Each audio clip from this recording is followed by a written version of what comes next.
खौफ है, ये भी एक स्तर पे कुछ लोगों के लिए काम करता है। तो ओवरऑल बोलो अभी और सबको सुनेंगे फिर बात करेंगे जी। ठीक, सुजाता जी के पास आऊंगा, फिर तमकीन साहब के पास आता हूं। कुछ चीजें फर्म अप होनी शुरू हो गई हैं, उसका ट्रेंड मुझे कर्नाटक में भी महसूस हुआ था और मुझे तेलंगाना में महसूस हुआ था, क्योंकि मैंने उनको एक्सटेंसिवली कवर किया, डिस्ट्रिक्ट बाय डिस्ट्रिक्ट कवर किया था, तो मैं उसकी ज्योग्राफी से अच्छे ढंग से वाकिफ भी हूँ। मेरे बहुत सारे दोस्तों से मैंने बात की कर्नाटक में, जब ये जेडीएस का समझौता होता है बीजेपी के साथ में, तो उनका कहना था कि 15.5% की मुस्लिम पॉपुलेशन है, और उसमें साउथ मैसूर में और कोस्टल साउथ में, जो साउथ कर्नाटक है और जो कोस्टल कर्नाटक है, वहां मुस्लिम पॉपुलेशन काफी सब्सटेंशियल है एक्चुअली। वहां पर हुआ क्या था कि डीके शिव कुमार चूंकि एक वोकालिंग है और देवगौड़ा साहब भी वोकालिंग है, तो वहां मुस्लिम वोट डिवाइड हुए, लेकिन 70% मुस्लिम वोट फिर भी डीके शिव कुमार के पास जाते हैं और 30% रह जाते हैं। ये एक बड़ा कारण था, मैं आपको बताऊं कि लोग पहचान नहीं पाए जो शिफ्ट क्या होता है, कि नॉर्थ कैनरा, साउथ कैनरा और उडुपी, ये 3 डिस्ट्रिक्ट जो कोस्टल डिस्ट्रिक्ट थे, ये बीजेपी के फिefdom थे। 19 सीटों में से ऑलमोस्ट 17-18 सीटें उनके पास थी, लेकिन इस बार नॉर्थ कैनरा का गढ़ टूट गया और कांग्रेस ने वहां स्वीप किया। ये बीजेपी के लिए जोड़ था। मैंने मुस्लिम वोट्स को 45 होते देखा कर्नाटक में, और अब जेडीएस के समझौते के बाद जो मेरी बातचीत हुई है कर्नाटक के मेरे दोस्तों से, बहुत लोग रहते हैं, मेरी रोज ही बातचीत होती है उनसे, तो उनका कहना है कि मुस्लिम वोट 15.5% जो कर्नाटक का है, 100% कांग्रेस के पास जा रहा है इस पर। अब उसमें एक वोट भी जेडीएस के पास भी नहीं जाएगा, यानी कि जो हार्डकोर फैंस हैं कुमार स्वामी के, देवगौड़ा के, उनको भी वोट नहीं देंगे, क्योंकि they don't want to vote for BJP actually. ये हमको ट्रेंड एक्चुअली केसीआर के राज में भी देखने को मिला, यहां पर जो तेलंगाना के अंदर हुआ है। मैं ये समझ के चलता हूं कि शायद यूपी में मुस्लिम वोट 45 होगा, और उनको जब इंडिया गठबंधन नाम का सामने एक ऑप्शन आता है, तो शायद उनकी जो उलझने हैं वो आसान हो जाएंगी। लेकिन पूरे यूपी के परिदृश्य को, ईस्टर्न यूपी, वेस्टर्न यूपी और सेंट्रल यूपी, आप किस तरह से देखते हैं सुजाता जी? नमस्कार वोरा जी, आपके सभी साथियों को भी बहुत-बहुत नमस्कार। क्योंकि मैंने उत्तर प्रदेश में ना केवल पढ़ाई करी है, वहाँ पे मैं रही हूँ, मगर मैं एक ऐसे राज्य से आती हूँ जो उत्तर प्रदेश से ही बना हुआ है। तो जो चीज़ मुझे दिखाई देती है वो ये कि अगर आज की तारीख में आज की तारीख का के उत्तर प्रदेश को आप एक अलग देश भी बना देते हैं, तो ये दुनिया का 5वां सबसे ज़्यादा जनसंख्या वाला देश भी बन जाएगा। और इस वक़्त अगर आप इसमें डिस्ट्रिक्ट्स को देखते हैं और उनको डिवाइड करने की कोशिश करते हैं, और इस बात को भी हम समझते हैं कि जो रूरल पॉपुलेशन है वो कितनी है, तो बहुत सारी बातें हैं जो अभी मैंने सुना था, शायद सैयद कासिम जी ने कही थी, कि कैसे जातीय जो और जो पार्टीज़ है उनको लेकर जो चीज़ करी जा रही है भारतीय जनता पार्टी के द्वारा, अगर उसमें स्ट्रैटेजिकली सेंधमारी होती है तो बहुत कुछ बदल सकता है। क्योंकि अगर आप बृजभूषण शरण सिंह का प्रकरण देखते हैं, तो मैं उत्तर प्रदेश को 4 हिस्सों में डिवाइड करके देखती हूँ। और ये मैं इसलिए भी डिवाइड करती हूँ क्योंकि मुझे याद है 2011 में मायावती जी ने भी यही कहा था कि वो उत्तर प्रदेश को 4 हिस्सों में डिवाइड करना चाहती हैं। एक हिस्सा, जो अगर मैं बुंदेलखंड की बात करूं, तो अभी लेटेस्ट एक डेवलपमेंट हुआ है, और वो है एक पूर्व डीजीपी है कोई उत्तर प्रदेश के, जो ये कह रहे हैं कि बुंदेलखंड बनाया जाए अलग से, और उसमें वही बात आती है जो 7 डिस्ट्रिक्ट मायावती चाहती थी उत्तर प्रदेश से बुंदेलखंड में जाए, वो चाहते हैं कि वो 7 डिस्ट्रिक्ट जो है वो बुंदेलखंड में जाए और 8 डिस्ट्रिक्ट मध्य प्रदेश से। तो ये एक और जो अगर इसको ठीक से स्टडी करके इसमें स्ट्रैटेजी अपनाई जाए तो बहुत मतलब जिसे कहते हैं कि सेंधमारी बहुत अच्छी तरीके से करी जा सकती है उन पार्टीज पर भी जिनके साथ गठबंधन किया, चाहे अपना दल ले लीजिए। मतलब अगर आप मात्र 2 सीटों के लिए गठबंधन कर रहे हैं तो ये कुछ बता रहा है। और उसी तरह से अगर निषाद जी की पार्टी देखें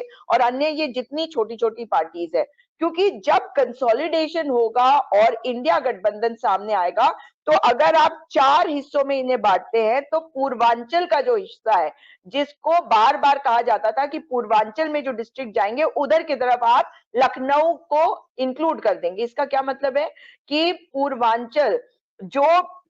योगी आदित्यनाथ जी का एक गढ़ है, वहां पर भारतीय जनता पार्टी खुद एक प्रॉब्लम फेस कर रही है, क्योंकि आदित्यनाथ जी उनकी बात को मानने को तैयार नहीं है। मैं ये थोड़ा सा बैकग्राउंड बता रही हूँ इससे पहले कि मैं इंडिया वाली बात पे आऊं, क्योंकि अगर आप पूर्वांचल की बात करते हैं तो बृजभूषण शरण सिंह को क्यों प्रमोट किया जा रहा। आज भी जो ये इतनी बातें मैं सुन रही हूँ कि सरकार क्यों झुक गई, मैं नहीं मानती कि सरकार कोई झुकी वुकी है। मुझे लगता है कि वो क्योंकि नियम कायदे के हिसाब से नहीं गई, तो भारतीय जनता पार्टी की एक स्ट्रैटेजी है कि एक नैरेटिव सेट करे, वो बताए कि देखिए वो एक्शन ले रही है। और आपने देखा है कि जो बयान साक्षी मलिक वगैरह के आए हैं वो न्यूट्रलाइज से हो जाते हैं फिर कि हाँ हाँ कदम उठाया गया, चाहे पहला कदम है। लेकिन बृजभूषण शरण सिंह का जो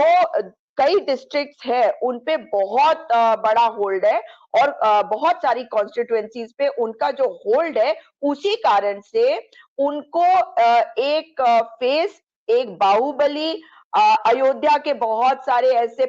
जो साधु संत हैं उनके ऊपर उनका जो एक कंट्रोल है, उसके कारण से उनको आगे लाया जा रहा है, ताकि योगी आदित्यनाथ जो ओरिजिनल आरएसएस से नहीं है, जो हिंदू युवा वाहिनी से है, वो चाहते हैं कि उनको काउंटर करने के लिए वो एक फेस उत्तर प्रदेश का दे, क्योंकि दिनेश शर्मा जी को लाकर वो देख चुके हैं कि वो ये काम नहीं कर पाए और किस तरह से ऑपोजिशन उन्हें फेस करना पड़ा था आदित्यनाथ जी से। तो मुझे लगता है कि अगर आप ईस्टर्न उत्तर प्रदेश को देखें तो वहां का जो कोर वोटर, ब्राह्मण वोटर था, वो पहले कांग्रेस पार्टी के साथ था। और इसीलिए अगर आज इंडिया अलायंस में भी वहां पर कांग्रेस पार्टी को अच्छी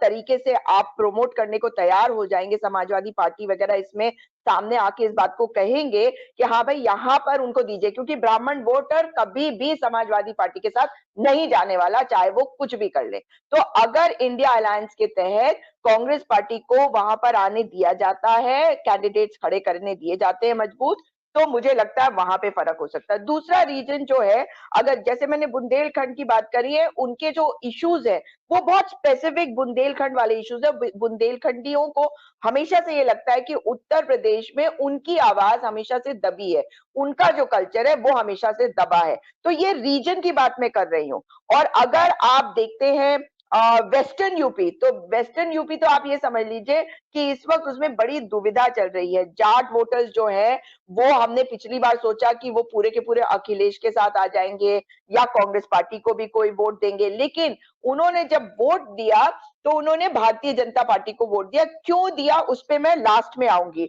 और अगर मैं बात करती हूँ जो अवध प्रदेश है, जो अवध प्रदेश, मायावती जिसको अवध प्रदेश कहती हैं, तो वहां पर उन्होंने राम मंदिर वाला इशू, जिसका ओनरशिप उन्होंने ले लिया, वो पोलराइज करने के लिए लिया है और वो वाले एरिया को मजबूत करने के लिए लिया है। लेकिन अगर आप मुस्लिम्स की बात करते हैं, माइनॉरिटीज की, दलितों की बात करते हैं, तो यहाँ पर कंफ्यूजन की स्टेट में मुझे मुस्लिम कम्युनिटी दिखती है। मुझे ये नहीं लगता कि मुस्लिम कम्युनिटी वोट देना ही बसपा को चाहती है या वोट देना ही सपा को चाहती है। पिछली बार मुझे ये दिखाई दिया था कि उन्हें लगा कि अगर हमने वोट कांग्रेस पार्टी को दिया तो ये सरकार में नहीं आने वाले, इसलिए उनके वोट जो है वो बट गए और वो छितर गए, क्योंकि कुछ जो वोट्स बसपा में भी चले गए और कुछ उनके इंडिविजुअल कैंडिडेट्स जो थे छोटी पार्टी के, उनमें चले गए। लेकिन जो मेन वोट था वो उन्होंने सोचा वो समाजवादी पार्टी को देंगे, लेकिन क्योंकि वो कंसोलिडेट ठीक प्रकार से नहीं हो पाया था, इसीलिए ये प्रॉब्लम आई थी। अब अगर आप वेस्टर्न यूपी को देखते हैं तो इस बात को भी समझ लीजिए, वेस्टर्न यूपी के, मैं मुजफ्फरनगर, बुलंदशहर वाले एरिया में जब लोगों से इंटरैक्ट करती हूँ तो मुझे ये समझ में आता है कि वहां के जो भूमियार हैं, जो ब्राह्मण हैं, वो कहते हैं कि समाजवादी पार्टी को मुसलमान वोट दे रहे हैं तो हम इनको वोट नहीं देंगे। और जाटों का भी वही हो जाता है, इसलिए नहीं क्योंकि वो संजीव बालियान के साथ जाना चाहते हैं, ऐसा बिल्कुल नहीं है, या वो भारतेंद्र सिंह के साथ जाना चाहते हैं। उनके मन में ये दुविधा रहती है कि जो समाजवादी पार्टी है वो मुसलमानों की पार्टी है, इसलिए ये गड़बड़ हो रही है। अब जब इंडिया अलायंस आएगा और अगर उसमें अखिलेश यादव जी ठीक प्रकार से इस बात को समझेंगे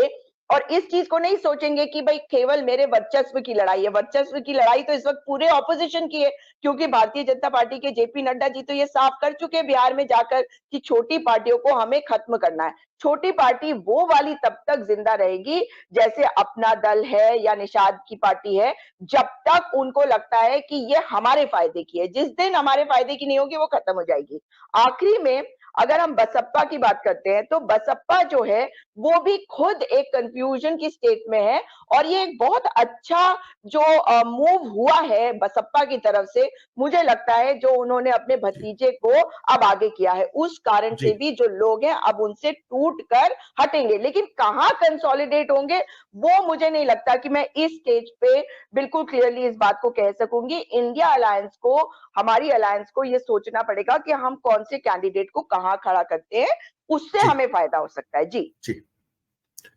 तमकीन साहब, आपने तीनों विद्वानों की बात सुनी। मुझे लगता है इंडिया अलायंस के